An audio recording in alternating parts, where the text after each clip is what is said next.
Hello and welcome back to the Impossible Entrepreneur Podcast, Season 2.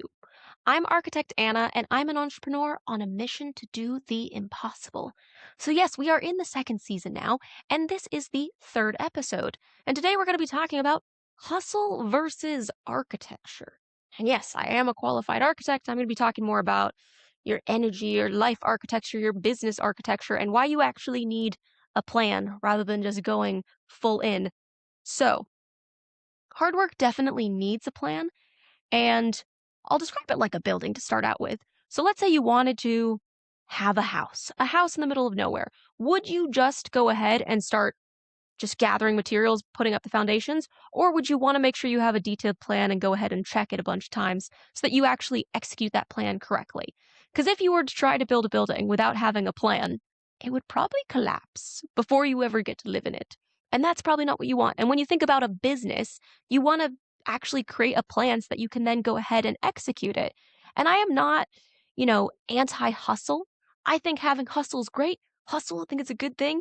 Sometimes, depending on how you use it, but I am very much having a strategy about it. So I'm very much like unplanned, I'm anti unplanned effort. Because if you think about doing things and then wasting time and energy and effort on things that constantly don't work, if you'd had a solid plan beforehand and if you'd actually designed it, then you would have much more likely to have great success. So the way that I like to think about it is you've got energy. You've got a certain amount of energy in a day. You've got a certain amount of hours in the day. How are you going to spend them? Because, of course, at some point in the day, and it's going to be different for each of you will start to have decision fatigue, right? You'll start to have tasks that'll be harder than others. And again, it's different for everyone. So I think you have to just know yourself a little bit. Do you work well in the morning? Do you work well in the evening? Do you do certain tasks well at certain times of the day? Do you know after a certain point in the day, you can't make decisions? Do you know at a certain point in the day, you can't do creative activities or do like public speaking or putting yourself out there? I know at a certain point in the day, my confidence might dip a little bit and I just don't really want to talk to people that much. I'd rather be alone and do some more like thinking tasks. So I think there's knowing that. And once you know it, and I think that takes a little bit of time as well to figure out what works and what doesn't work, you can design around it. So you can actually start to like build that plan. So if you, for example, work as an employee and throughout the day, you're told to do certain things at certain times of the day, you might not realize which ways you work best. It might not be until you actually go out on your own as an entrepreneur full time where you start to realize, okay, wow, I really like this. I really don't like that thing. And also, I work best on this and that at these times of days and these things not so much. So you'll start to figure out like what type of business you want to do, what type of tasks you want to work on, the type of people you want to work with, and all of that you can do by design. So, I mean, I think if you're an entrepreneur, you have so much more control over designing the type of life that you really, really want and then executing it. So rather than just like constantly hustling and spinning your wheels and really not making progress, if you make a solid plan to begin with, then you can do a lot. I know there are some entrepreneurs that work maybe like 12 hours a day, and I definitely was one of them. I worked 12 hours a day, 6 days a week, and then on the seventh day, I worked like 4 to 8 hours. But that was when I was very much in survival mode, trying to change things drastically. I know where there are some like tech bro cultures, like super hustle cultures, which I don't think are the healthiest and most sustainable long term, where they want like ridiculous amounts of effort. They want you to sleep in the office. And I'm very much not in that area. I take a much more, I guess, compassionate discipline approach. I think it's just identifying different parts of your day that are hyper important. So that might be your morning routine, that might be your evening routine, because you know if you set yourself up for the day well in the morning, you're going to have a successful day. If you end the day well to set yourself up for like a good night's sleep and have a good day the next day, you know that that's important. And I think they can all really be like measured down to micro moments of discipline. So if that's, whether you snooze your alarm in the morning or whether you choose to go to the gym in the morning or whether you decide to open your laptop and do that thing you've been putting off, those are just like tiny decisions, right? It's not that you will have motivation on a consistent basis. And I think if you can design a system that reflects this, so that you're not constantly pushing and stressing yourself out and potentially burning out, uh, then that would be the better way to go. You know, I went to this really epic conference last year. I was so excited. I've been wanting to go to this conference for like 5 years. It's called Funnel Hacking Live. If you get like deep into like marketing and trying to find leads, you'll probably figure out about funnels at some point. There's like Go High Level and then there's Click Funnels, which is like what happened before. And I think they built such a beautiful community and they also had some really fantastic live events. And the big one that they would run was Funnel Hacking Live. And it just so happened when I was early in my entrepreneur journey that there was a discount ticket where I could get the virtual version for like Funnel Hacking Live 9.5 and then also the in-person tickets for Funnel Hacking Live 10 in Las Vegas. I live in London, England, so I'm like, okay, I'll figure out a way. I'll make it happen because that's also part of the entrepreneur mindset. There's if you really want something, like let's say you don't have the money for it, will you just say, okay, I don't have the money for it? Or will you decide to figure out a way to make it happen? So, anyways, I'm getting kind of off topic, but so I finally like decided I was going to go to Funnel Hacking Live and then I had to just figure out a way to make it happen. And I did. I found a way to make it happen. I got the flights, I got the hotel. And if you listen to the podcast episodes in season 1 about Funnel Hacking Live, there's a lot of like highs and lows, lots of ups and downs. I was not in the best financial situation when I went. It was very much like I scraped by to get there. I almost cried in the lobby upon arriving since like the accounts weren't transferring the money properly to pay for the hotel. I'm not going to get into that. But there was someone I spoke to at Funnel Hacking Live and I was like, how many hours a day do you work? And they were like 16 hours a day. I was like, oh my God, that's so many hours. I was like, how many hours do you sleep? They were like 6 hours a day. I was like, okay, I know I need at least 8 to 9 hours of sleep to be like very high functioning and not need what I would call a recovery day, which is a 12 to 14 hour day of sleep. So if I'm, 6, 7 hours of sleep, it's possible I'm going to need like a 12-hour recovery day. I was like, okay, so this was a guy, by the way. Girls and guys sometimes need different amounts of sleep. And I was like, okay, so this guy sleeps for 6 hours and works for 16 hours. How does he do that? And I was like, what kind of things are you working on during these 16 hours? Like, how do you maintain productivity during that time? We kind of got to it and he was doing lots and lots of things, but were any of those things actually pushing things forward? Some of them were. And I think it's important to identify which things will actually drive your business forward more than others.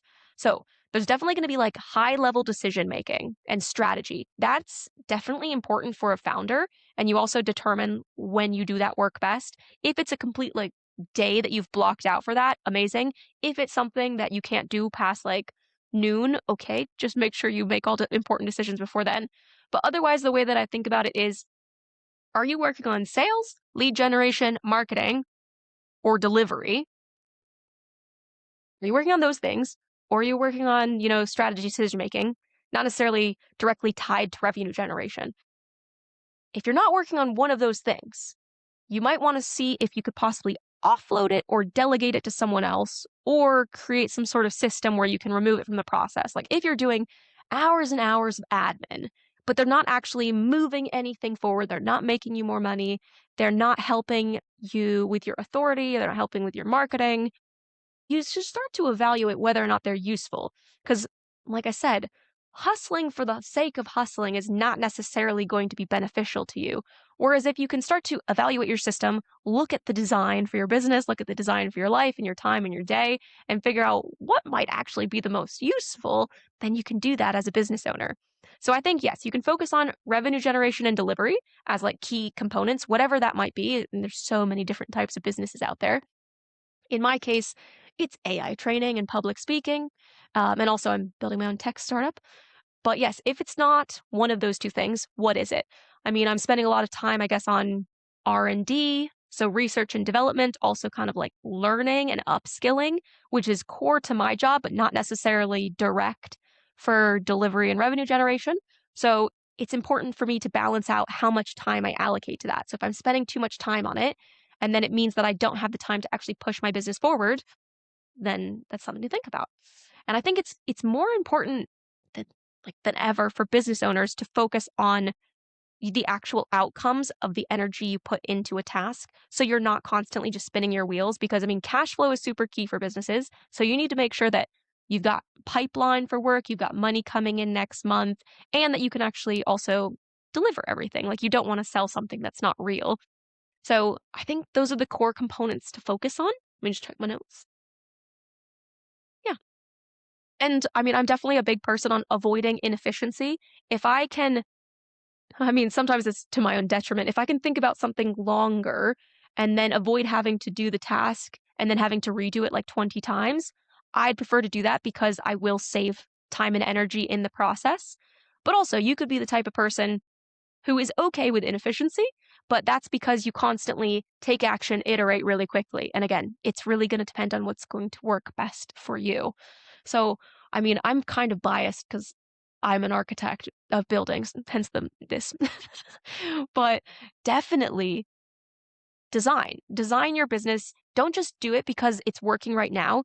Take a step back and look at where the inefficiencies might be. Look at what you're spending time on and see if it's actually worth your while. If you're already in a position where you can delegate in the sense that you can employ other people to do that task, fantastic. If you're not quite in that position, there's lots of other different ways that you can delegate or shrink pieces of work. We're going to get into those in episode 5 with the AI advantage. But whatever tech stack you currently have, there are lots of things set up in the tech stack already that might not have to do anything with, advanced forms of technology. So look at what you've got. The way that I talk about it in my AI training is if there's a button that you don't recognize and like it's in a tool, so it's not like a red button that's going to launch a missile or anything. If there's a button that you don't recognize, be curious, see what it does. Like you're like, "Oh, I've never seen what that bit of the tool does. I'm going to have a look at it. I'm going to play around with it. I'm going to think to myself, I wonder what it can do." And then go from there. So, I would say keep that to a minimum if you're thinking about the time in your day that you spend for exploration, maybe an hour a day. But that can be really valuable, I think it really depends on how you plan out your day. If you think about 24 hours in a day, you might spend, I guess, 6 hours sleeping for those of you guys who are lucky to get a solid 6 hours and feel rejuvenated from that, or 8 hours. You still have so much time left, and you gotta think about how to keep yourself going long term. When you think about an architectural project, they can last years. So, of course, there's lots of things that go in that time. But as you, as an individual, whether you are a founder of a large company or a solo founder or a leader in your business, you need to make sure that you keep yourself going on a regular basis. You need to make sure that what you are doing is sustainable and that you don't burn out throughout the process. So, like I said, I'm not anti hustle, I'm just anti like lost energy for no reason. So if you can take some time to plan things out, then it's going to be better. And I think that usually starts with awareness of yourself. Cuz the best businesses, depending on who they're run by, are going to find the limitations of that person. This is true for founders, this is true for people who take over businesses as CEOs. If you want to grow the business in a certain way, you also have to have personal growth to go along with that. And it's just from a strategic lens you need it. So I think it's also looking at the gaps that you have. So lots of things to consider in this episode for sure. I think we've talked about a few. And if you get the chance to go to conferences every so often just to expand your mind, inspire you, and listen to other people and their stories and their journeys, you will probably learn a lot during the process as well. So that's it for this episode, keeping it really simple. And in the next episode, we're going to be talking about the identity gap and how the person who you want to be is actually closer than you think. So I'll see you in the next episode. Take some time, do some homework, think about what you do best in the day, when you do it, and plan it out. If there's things in your business that you're doing right now that are not actually helping you reach your goals, see if you can delegate them or offload them or remove them from the process entirely. All right. Bye.